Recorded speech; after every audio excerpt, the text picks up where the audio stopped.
রানামচার আসরে আপনাদের সবাইকে স্বাগত। আজ আবার প্রিয় কবিতা শোনানোর দিন।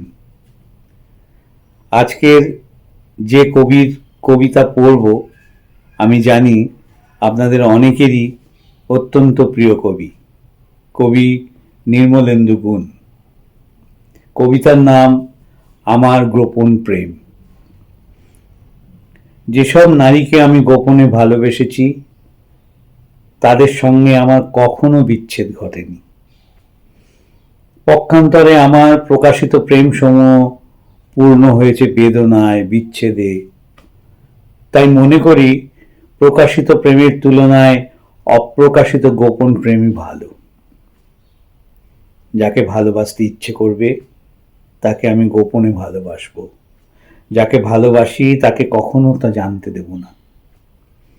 আমার প্রেম প্রত্যাখ্যান করার কোনো সুযোগ সে পাবে না। আমি তাকে ইচ্ছে মতো ভালোবাসবো, প্রাণ ভরে ভালোবাসবো, যতদিন খুশি, যতবার খুশি ভালোবাসবো।